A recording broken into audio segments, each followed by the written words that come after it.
Jake Martinez wiped the grease from his hands with an old rag as he looked up at the massive alien ship that had crash-landed in the Nevada desert 3 weeks ago. The Zephyrian vessel stretched nearly 200 meters across the sandy ground, its silver hull cracked and blackened from atmospheric entry. Most of the alien crew had been evacuated by their own people days ago, but something about this particular ship kept nagging at him. The Earth Defense Force had hired Jake's salvage company to strip anything useful from the wreckage before it got hauled away to some government facility. His team had already pulled most of the valuable tech from the outer compartments, but today Jake wanted to check the lower cargo holds one more time. His gut told him they'd missed something important. The desert sun beat down on his shoulders as he grabbed his toolkit and portable scanner. Jake had been working alien salvage for 5 years now, ever since First Contact had opened up a whole new industry. While most people were still getting used to seeing different species walking around Earth's cities, Jake had always been good with machines. It didn't matter if they were built by humans, Zephyrians, or any of the dozen other species in the galactic community. Metal was metal, circuits were circuits, and everything had a logical way it fit together. He climbed through a hole his team had cut in the ship's side earlier that week. The interior was dark and eerily quiet. Emergency lighting cast red shadows across the twisted corridors. Jake switched on his headlamp and made his way deeper into the ship, following the layout maps his scanner had generated. The Zephyrian language labels on the walls meant nothing to him, but he could read the universal symbols for cargo, maintenance, and life support. He'd learned those symbols working on ships from half a dozen different worlds. Jake headed toward what his scanner indicated was a secondary cargo bay in the ship's lower section. As he walked through the damaged corridors, Jake couldn't shake the feeling that something was wrong about this whole situation. The Zephyrians were usually very thorough when they evacuated their people. They had a reputation for being precise, organized, almost obsessive about not leaving anything behind. Yet they'd abandoned this ship in a hurry, taking only the crew and a few personal items. The cargo bay doors were sealed shut, but Jake's plasma cutter made quick work of the locking mechanism. The doors slid open with a grinding sound of damaged hydraulics. His headlamp beam swept across the cavernous space, revealing scattered crates and equipment that had broken loose during the crash. That's when he heard it. A soft, mewing sound coming from somewhere deeper in the bay. Jake froze, listening carefully. The sound came again, weak and pitiful. It definitely wasn't mechanical. Something alive was trapped in here. He moved cautiously through the wreckage, following the sounds. His light played across overturned containers and twisted metal beams. In the far corner of the bay, behind a fallen structural support, Jake discovered the source of the noise. A small, feline-like creature was chained to a heavy cargo anchor point. The chain was maybe 2 meters long, giving it just enough room to move around a small area. Next to it sat a single bowl of what looked like water, though it was nearly empty. There was no food in sight. Jake had never seen anything like this creature before. It was roughly the size of a house cat, but its fur was a deep blue color that seemed to shimmer in his light. Large golden eyes stared up at him with obvious intelligence. The creature had definitely been crying out of hunger and loneliness, but it didn't seem afraid of him. "Hey there, little guy," Jake said softly, kneeling down slowly. "What are you doing down here?" The creature made a soft chirping sound and tried to approach him, but the chain held it back. Jake could see that the metal collar around its neck was too tight. The creature's fur was matted where it pressed against the skin. Jake's anger flared immediately. He'd worked with enough different species to know that most galactic civilizations had strict laws about animal cruelty. Chaining up what was clearly an intelligent young creature and leaving it to starve was wrong by anyone's standards. This wasn't some wild animal that had wandered onto the ship. The collar was manufactured, designed specifically for restraint. He examined the chain and collar more closely. Both were made from Zephyrian steel, incredibly strong and designed to last. This hadn't been some temporary restraint. Someone had planned to keep this creature imprisoned for a long time. "Okay, buddy, let's get you out of there," Jake said, pulling his plasma cutter from his toolkit. The creature seemed to understand what he was doing and held very still as Jake carefully positioned the cutter. The plasma beam made quick work of the chain, though Jake had to be extremely careful not to hurt the little animal. The collar would require more delicate work. As soon as the chain was severed, the creature immediately moved closer to Jake, nuzzling against his hand. It was clearly desperate for any kind of friendly contact. Jake could feel how thin it was under its fur. This little guy hadn't been fed properly in quite a while. "Easy there," Jake murmured, gently stroking the creature's fur. "Let me see what I've got for food." Jake always carried emergency rations in his toolkit. The high-protein bars weren't exactly gourmet, but they were designed to be nutritionally complete for humans. He wasn't sure how well they'd work for an alien creature, but it was better than nothing. He broke off a small piece of the ration bar and offered it to the creature. Golden eyes examined the food carefully before the creature took a tentative bite. After a moment, it devoured the rest of the piece eagerly. "Guess that works," Jake said with a smile. He gave the creature another piece, making sure not to let it eat too fast. Anyone who'd been starved needed to take food slowly at first. While the creature ate, Jake examined the collar more carefully. It was locked with some kind of biometric scanner, probably keyed to specific Zephyrian genetic markers. The metal was thin enough that he could cut it off, but he'd have to be incredibly precise to avoid hurting the creature's neck. "Okay, little guy, I need you to trust me here," Jake said. "This is going to feel weird, but I promise I won't hurt you." The creature looked up at him with those intelligent golden eyes and made a soft, chirping sound. Then it deliberately held its head very still, as if it understood exactly what Jake needed to do. Jake had cut through plenty of metal in his career, but he'd never had stakes this high. One wrong move, and he could seriously injure this innocent creature. He adjusted his plasma cutter to its lowest, most precise setting, and began the delicate work of cutting through the collar. It took almost 20 minutes of careful, patient work. The creature never moved, never tried to pull away, even when the hot metal from the cutting must have been uncomfortable. Finally, the collar fell away in 2 pieces. The creature immediately began grooming the area where the collar had been, clearly relieved to have it gone. Jake could see marks in the fur where the metal had been rubbing. This poor little guy had been wearing that collar for a long time. "There we go," Jake said, gently petting the creature's head. "Much better, right?" The creature purred, a sound remarkably similar to an earth cat. It climbed onto Jake's lap and curled up, clearly exhausted from its ordeal. Jake could feel it trembling slightly, probably from hunger and stress. Jake sat there in the dark cargo bay, holding this strange little alien creature, and tried to figure out what to do next. According to galactic law, any alien life forms found on crashed ships were supposed to be turned over to the appropriate species authorities. In this case, that would mean giving the creature back to the Zephyrians. But the Zephyrians were the ones who had chained it up and left it to starve in the first place. Jake couldn't prove it yet, but every instinct he had told him that this creature had been deliberately abandoned. Maybe it was some kind of punishment, or maybe they just didn't want to deal with it anymore. Either way, Jake wasn't about to hand this little guy back to people who would treat it like this.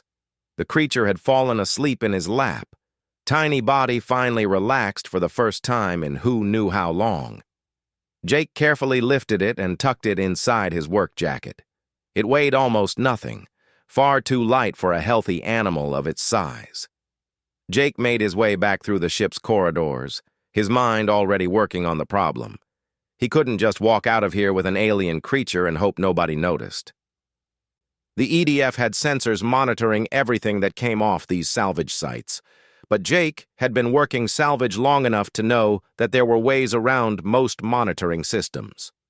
When he reached his truck, Jake carefully placed the creature in a small storage compartment behind the driver's seat. It was warm and dark in there, and he left the compartment slightly open so it could get fresh air. The little guy was still sleeping soundly. Jake drove back to his salvage yard on the outskirts of Las Vegas, his mind racing with plans. His operation was small enough that he didn't have a lot of oversight from the EDF. They cared about the big stuff: weapons, power sources, communication arrays.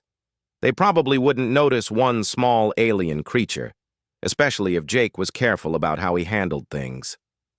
The salvage yard was quiet when Jake arrived. His 3 employees had already gone home for the day, leaving him alone with his new responsibility. He carried the creature into his office, a small building that also served as his living quarters when he was working late. Jake set up a makeshift bed for the creature using an old blanket and a cardboard box. The little guy woke up as Jake was arranging things, golden eyes blinking sleepily. It looked around the office with obvious curiosity, taking in the human technology and furnishings. "Welcome to Earth, buddy," Jake said softly. "I know it's not much, but it's better than being chained up in that cargo bay." The creature made a soft, chirping sound and began exploring its new environment. Jake watched as it investigated everything with careful, intelligent movements. This definitely wasn't just some pet or work animal. The way it examined objects, the way it seemed to be thinking through problems, suggested real intelligence. Jake opened another ration bar and left small pieces around the office, making sure the creature could find food wherever it wandered. He also set up a shallow dish of water, using the cleanest water he could find in his office supplies. As the evening wore on, Jake found himself sitting on his office couch with the creature curled up next to him. It seemed to enjoy being petted, purring softly whenever Jake stroked its unusual blue fur. The sound was oddly comforting after the long, stressful day. "You know, little guy, I have no idea what I'm going to do with you," Jake said quietly. "But I promise you won't end up chained to anything ever again." The creature looked up at him with those intelligent golden eyes and made a soft sound that almost sounded like agreement. Then it settled back down against his leg, finally safe for the first time in what had probably been weeks or months. Jake stared out the window at the Nevada desert, watching the stars appear in the darkening sky. Somewhere up there, the Zephyrians were probably filing reports about their successfully evacuated crew.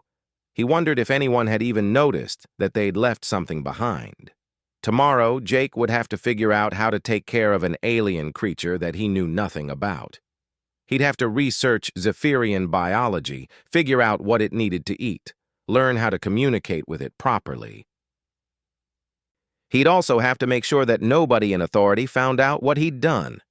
But tonight, none of that mattered. Tonight, a small, innocent creature was safe and warm for the first time in far too long. And sometimes, Jake thought, that was enough to make everything else worthwhile. The creature purred softly in its sleep, and Jake smiled.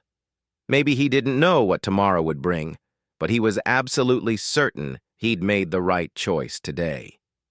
Jake woke up at dawn to find the small alien creature sitting by the window, watching the sunrise with intense concentration.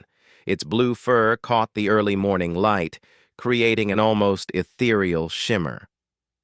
The creature turned when it heard Jake stirring, and those golden eyes seemed to hold a depth of intelligence that made Jake wonder just what he'd gotten himself into. "Morning, little guy," Jake said, stretching the kinks out of his back from sleeping on the office couch. "Sleep okay?" The creature made a series of soft, chirping sounds that almost seemed like it was trying to communicate something specific. Jake had worked around enough alien tech to recognize patterns, and there was definitely a pattern to the sounds the creature was making. Jake's first priority was figuring out what this little alien actually needed to survive. The emergency rations had worked as a temporary solution, but he needed to understand its proper diet, its environmental needs, and its behavioral patterns. The problem was that he couldn't exactly call up a Zephyrian veterinarian and ask for advice. He spent the morning at his computer, accessing every database he could find about Zephyrian biology and culture. Most of the information was restricted or classified, but Jake had learned how to navigate bureaucratic systems during his years in salvage work. He also had contacts in the scientific community who owed him favors. Dr. Sarah Chen at UNLV's Xenobiology Department had worked with Jake before on identifying alien artifacts. When Jake called her, he kept his request vague. He was researching Zephyrian fauna for a potential salvage contract and needed basic information about their biological needs. Zephyrians are actually fascinating, Dr. Chen explained over a secure video call. They're obligate omnivores, meaning they need both plant and animal proteins to survive. Their metabolism is about 30% faster than humans, so they need to eat more frequently. They also require specific amino acids that aren't found in Earth-based proteins. Jake took careful notes while watching his small companion explore the office. The creature was currently investigating his tool cabinet with obvious curiosity, using its paws to carefully manipulate the handles. "What about environmental needs?" Jake asked. "They prefer temperatures around 18 to 22 degrees Celsius, and they need access to UV light for vitamin synthesis. Oh, and Jake, they're incredibly social creatures. Isolation can cause severe psychological damage in their species." That last part hit Jake like a punch to the gut. This little creature had been chained up alone for weeks, possibly months. The psychological damage might already be extensive. After ending the call, Jake drove into Las Vegas to visit several specialty stores. He told anyone who asked that he was setting up an environment for a rare earth feline that required specific care. The UV lamp designed for reptiles would work for the creature's light needs. He also bought a variety of foods, including some synthetic protein supplements that might provide the necessary amino acids. When Jake returned to the salvage yard, he found that the creature had somehow figured out how to operate his coffee machine. It was sitting on the counter, watching water drip into the pot with intense fascination. "Well, that's new," Jake said, setting down his bags of supplies. "I didn't know you were interested in human beverages." The creature looked at him and made a complex series of chirping and trilling sounds. Then it hopped down from the counter and walked over to Jake's computer terminal. It stood up on its hind legs and touched the screen with one paw, right where Jake had been taking notes about Zephyrian biology. Jake stared at the creature in shock. Can you read?" The creature tilted its head and made another sound, then turned back to the screen. It touched a specific section of Jake's notes about social behavior and psychological needs. "Oh my God," Jake whispered. "You understand what I was researching, don't you? You know I'm trying to figure out how to take care of you." The creature looked directly at Jake and made a long, complex vocalization that sounded almost like it was trying to speak. There were patterns in it, rhythms that reminded Jake of spoken language. Jake spent the next several hours testing his theory. He would show the creature different images and objects, and it would respond with specific sounds or gestures. It became clear that the creature not only understood human technology, but was actively trying to communicate complex ideas. "You're not just intelligent," Jake realized. "You're sapient. You're a person, aren't you?" The creature made a sound that Jake was beginning to interpret as agreement. Then it walked over to the computer and began manipulating the keyboard with surprising dexterity. The words that appeared on the screen were broken and missing letters, but the meaning was unmistakable. Help. Others. Ship. Jake felt his blood run cold. "There are others? Other creatures like you on that ship?" The creature looked at him with those expressive golden eyes and made a sound that was clearly distress. Then it typed again. "Cage. Dark. Hungry." Jake was already reaching for his keys and equipment. "Show me where." The drive back to the crash site took 40 minutes, with the creature sitting in the passenger seat of Jake's truck. It had figured out how to operate the seatbelt and was watching the passing desert landscape with intense attention. Every few minutes it would make soft sounds that Jake was beginning to recognize as its form of speech. When they arrived at the Zephyrian ship, Jake was relieved to see that the EDF monitoring team had knocked off early for the day.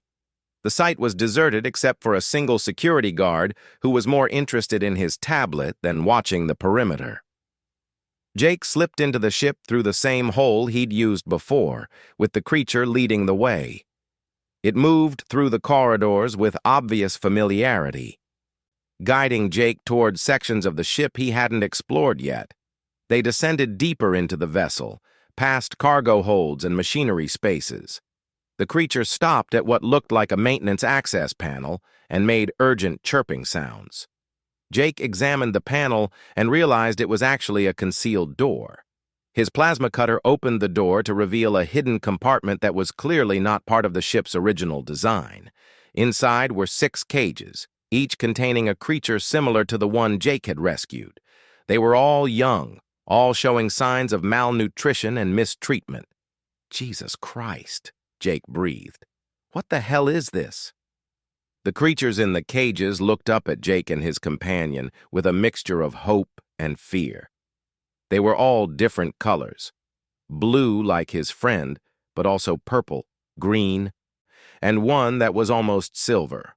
All had the same intelligent, golden eyes. Jake immediately began cutting open the cage locks while the first creature he'd rescued seemed to be communicating with the others in their complex trill and chirp language. As each cage opened, the freed creatures gathered around Jake's companion, clearly looking to it for guidance. "Okay, guys, I don't know what's going on here, but we're getting all of you out," Jake said firmly. "Can you all walk? Are any of you injured?" The creatures examined each other with obvious care, checking for injuries. 2 of them seemed weaker than the others, but all were mobile. Jake distributed emergency rations among them, watching as they shared the food with each other rather than eating selfishly. Getting 7 alien creatures out of the ship and to his truck without being detected was going to be a challenge. Jake's salvage truck had several storage compartments, but they weren't really designed for passengers. He ended up creating a makeshift transport system using equipment containers and blankets. The drive back to the salvage yard was tense. Jake kept expecting EDF security to stop him, but his luck held. When they arrived at his facility, Jake realized he had a much bigger problem than he'd anticipated. His office wasn't big enough for 7 creatures, and he couldn't exactly put up a closed sign and disappear for weeks while he figured out what to do. That evening, Jake made a decision that would change everything. He called Dr. Chen back, but this time he told her the truth. "Sarah, I need your help with something that's probably going to get us both in trouble with about 6 different government agencies," he began. To her credit, Dr. Chen listened to the entire story without interrupting. When Jake finished explaining about the hidden compartment and the 7 young aliens, there was a long silence on the line. "Jake, what you're describing sounds like trafficking," she said finally. "These creatures aren't pets or cargo. Based on what you're telling me about their intelligence and communication abilities, they're people, young people." "I know," Jake said. "The question is, what do we do about it?" Dr. Chen was quiet for a moment. "Officially? We're supposed to report this to the EDF and let them handle it through diplomatic channels. The Zephyrians would deny everything. The creatures would disappear into some bureaucratic process, and nothing would change." "And unofficially?" "Unofficially, I think you need to document everything. Get proof of what was done to these kids. Then we need to find them proper homes with people who can care for them." Jake looked around his office at the 7 young aliens who were currently sharing emergency rations and exploring their new environment with careful curiosity. The first creature he'd rescued was staying close to him, clearly having bonded with its rescuer. "I can't take care of 7 aliens by myself," Jake said. "I don't know enough about their species and I don't have the resources." "You don't have to do it alone," Dr. Chen replied. "There's a whole network of xenobiologists, anthropologists, and other researchers who've been studying alien cultures. A lot of us have been worried about trafficking and abuse, but we've never had hard evidence before. Over the next week, Dr. Chen quietly reached out to trusted colleagues who formed an unofficial support network for the rescued aliens. Dr. James Wright, a specialist in alien psychology, helped Jake understand their behavioral patterns. Dr. Maria Santos, who studied interspecies communication, worked with the creatures to develop better ways for them to express themselves to humans. Each of the 7 aliens had a distinct personality. The first one Jake had rescued, who he'd started calling Nova because of the way its fur shimmered, was clearly the group's natural leader. There was Prism, whose color-changing fur seemed to reflect its moods. Echo had an incredible ability to mimic human sounds and was learning to speak English with surprising speed. The youngest of the group, who the others seemed to protect carefully, had silver fur and seemed to be some kind of genius with technology. Within 3 days of being rescued, it had figured out how to access Jake's computer systems and was teaching itself about human civilization by reading internet databases. As the days passed, Jake learned more about what had happened to these young aliens. Through careful questioning and the fragments of communication they could manage, a horrible picture emerged. They had been taken from their families by what appeared to be an illegal trafficking operation. The Zephyrians running the ship were not official representatives of their government, but criminals who had been planning to sell the young aliens to collectors or research facilities.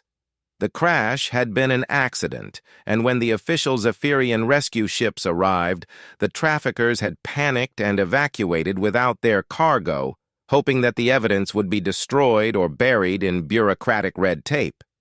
"These kids have been through hell," Dr. Wright told Jake during one of their evening consultations. "The psychological trauma is extensive, but they're remarkably resilient. The fact that they're still able to trust you shows incredible strength." Jake had grown attached to all 7 of the young aliens, but Nova especially seemed to have adopted him as a surrogate parent figure. The little alien would follow Jake around the salvage yard during the day, learning how human machinery worked and occasionally offering suggestions that showed a deep understanding of engineering principles.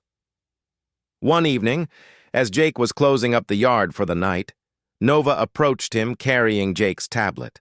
On the screen was a message typed in increasingly fluent English. "Jake saved us. Want help Jake work. Family now?"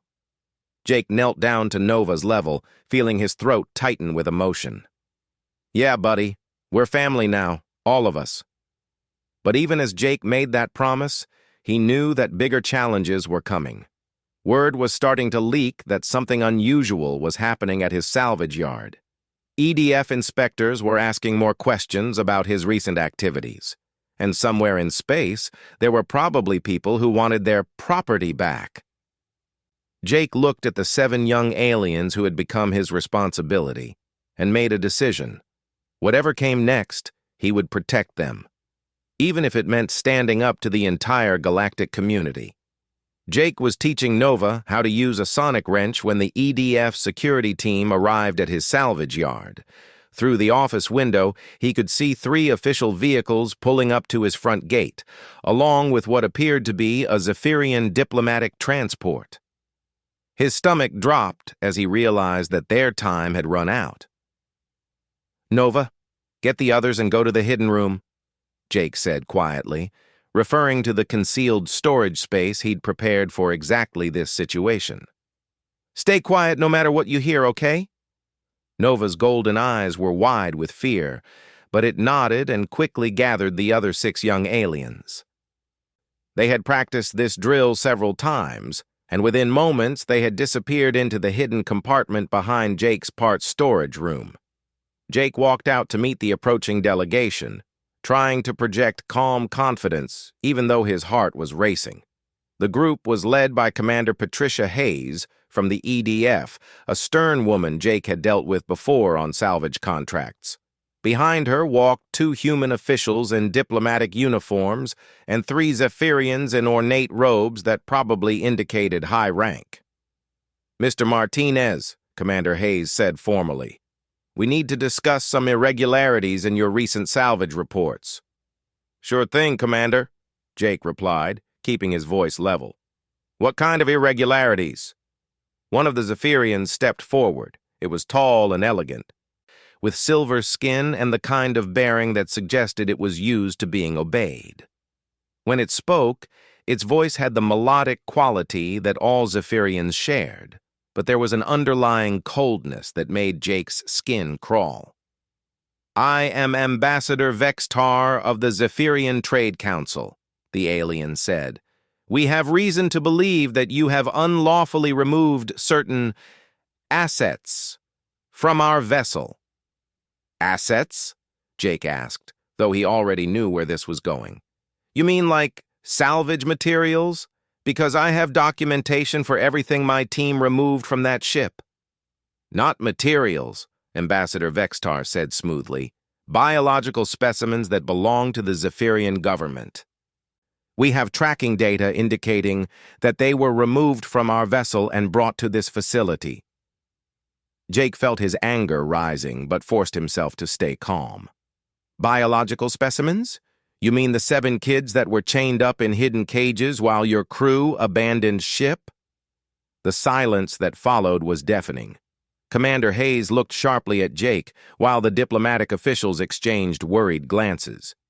Ambassador Vextar's expression didn't change, but Jake caught a flicker of something in its eyes that might have been concern. I'm not sure what you think you discovered, Mr. Martinez, the ambassador said carefully. But any biological materials on that vessel were being transported under proper legal authority. If you have interfered with official Zephyrian property, that constitutes theft under interstellar law. Property? Jake's voice rose despite his efforts to stay calm. Those are kids. Intelligent, sapient children who were being trafficked by criminals. That's a very serious accusation, Commander Hayes said. Mr. Martinez, if you have evidence of illegal activity, you should have reported it through proper channels. The proper channels would have handed those kids right back to their traffickers, Jake shot back. I found documentation in their ship's computer systems.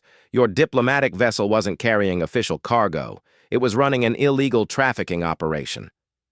Ambassador Vextar's composure finally cracked slightly. You accessed classified Zephyrian data? That is a violation of multiple treaties. The data wasn't classified, Jake lied smoothly. It was in an unsecured terminal that your crew forgot to wipe when they evacuated. And what I found there was proof that you've been kidnapping children and selling them to private collectors. The accusation hung in the air like a toxic cloud. Jake watched the faces of the human officials and saw the exact moment when they realized this wasn't a simple salvage dispute. Commander Hayes, Jake continued, I can show you the hidden compartments where these kids were being held. I can show you the chains and cages. I have recordings of the children themselves describing how they were taken from their families. These are wild accusations, Ambassador Vextar said, but its voice lacked its earlier confidence. This human has clearly fabricated evidence to cover his own crimes. Have I? Jake pulled out his tablet and activated a recording. Nova's voice came through the speakers, speaking in accented but clear English. Bad Zephyrians take us from home, put us in dark boxes. No food, no family. Jake, save us. Jake, good human. The recording continued with Echo describing the ship that had taken them, giving details that matched perfectly with the crashed vessel. Prism described the traffickers themselves with enough detail that Ambassador Vextar's face went pale. Mr. Martinez, Commander Hayes said quietly, where are these children now? Before Jake could answer, Nova appeared at the corner of the nearest building. Despite Jake's instructions to stay hidden, the young alien was clearly not going to let him face this alone. The other 6 appeared behind Nova, forming a protective group. The sight of 7 obviously young aliens standing together, looking at the adults with a mixture of fear and defiance, completely changed the dynamic of the confrontation.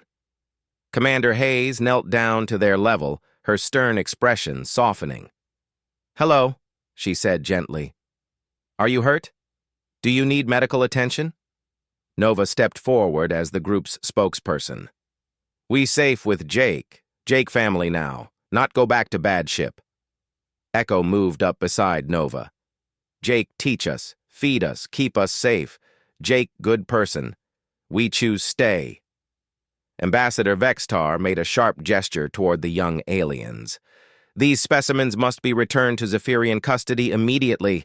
They are confused and have been indoctrinated by this human." "Specimens?" Dr. Sarah Chen's voice cut across the yard as she approached the group. She had arrived without Jake noticing, probably having seen the EDF vehicles. "Did you just refer to sapient children as specimens?" Behind Dr. Chen came Dr. Wright and Dr. Santos, along with 3 other researchers Jake recognized from their weekly meetings. They had clearly coordinated their arrival to present a united front. "And you are?" Commander Hayes asked. "Dr. Sarah Chen, Xenobiology Department at UNLV," she said, showing her credentials. "I've been working with Mr. Martinez to document what appears to be an extensive trafficking operation. We have medical evidence of long-term malnutrition, psychological abuse, and physical restraint injuries consistent with prolonged captivity." Dr. Wright stepped forward. "Commander, these children have been severely traumatized. Separating them from their current caregiver would cause additional psychological damage. From a medical standpoint, they need stability and consistent care." Ambassador Vextar was looking increasingly uncomfortable. "These humans have no authority over Zephyrian citizens. This is a diplomatic matter that must be handled through proper channels." "Are they Zephyrian citizens?" Dr. Santos asked pointedly. "Because according to their own accounts, they were kidnapped from at least 3 different worlds in the outer systems. Some of them aren't even from Zephyrian space." Jake watched as Ambassador Vextar realized that the situation was spiraling out of control. The alien diplomat had clearly expected to walk in, claim the children as property, and leave. Instead, it was facing a coordinated group of humans who had done their homework and weren't backing down. "Commander Hayes," Jake said, "I invoke the Sapient Rights Protection Act of 2387.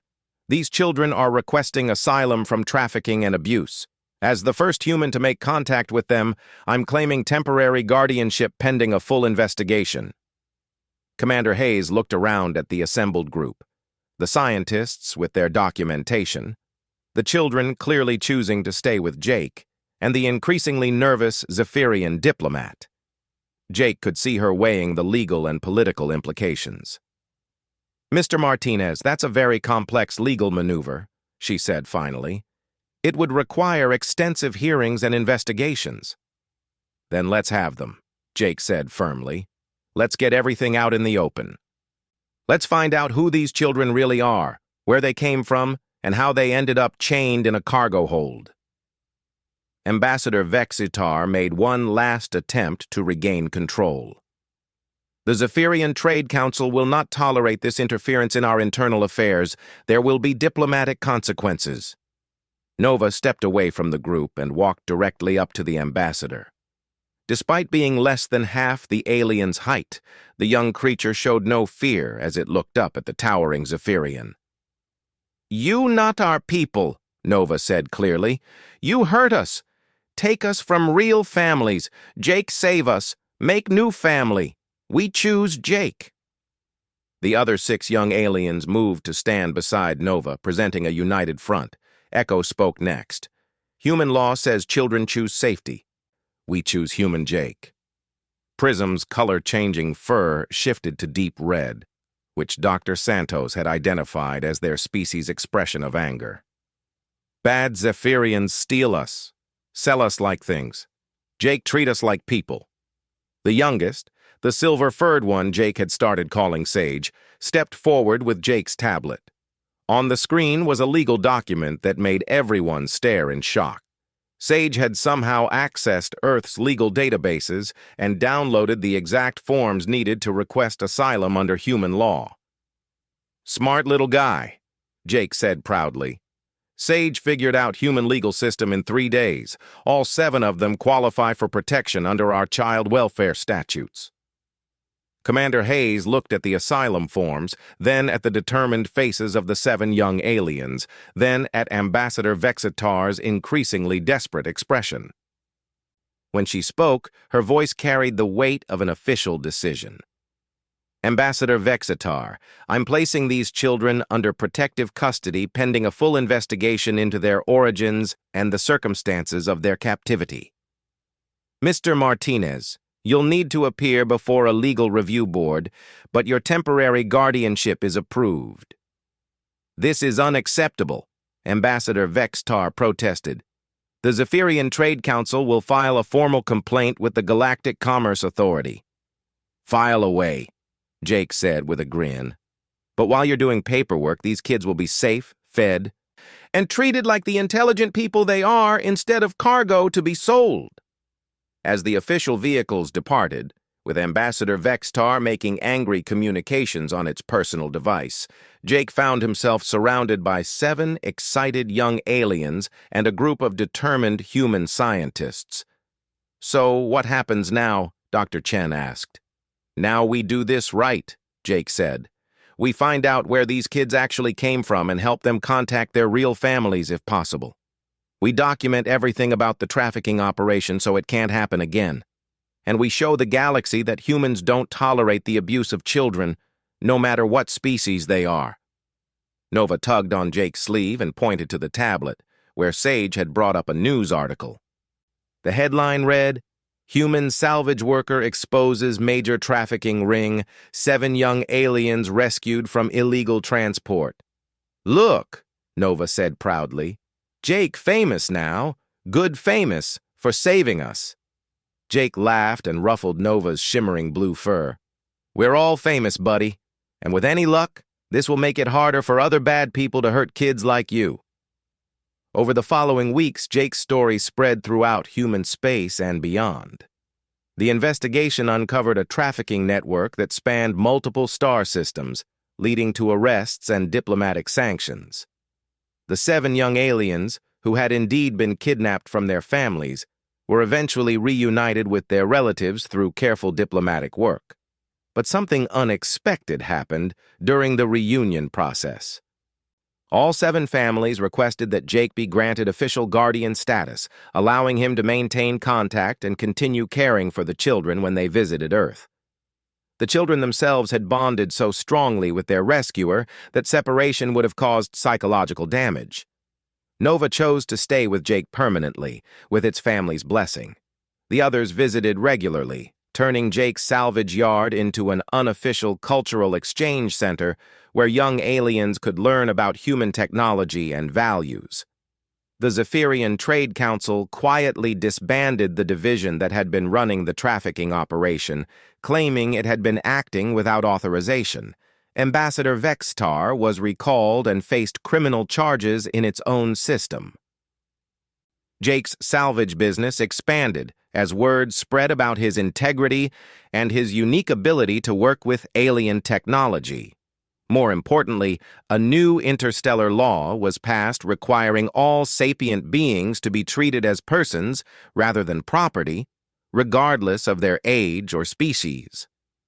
On quiet evenings at the salvage yard, Jake would sit with Nova and watch the stars, knowing that somewhere up there were families sleeping peacefully, because one human had chosen to do the right thing when it mattered most.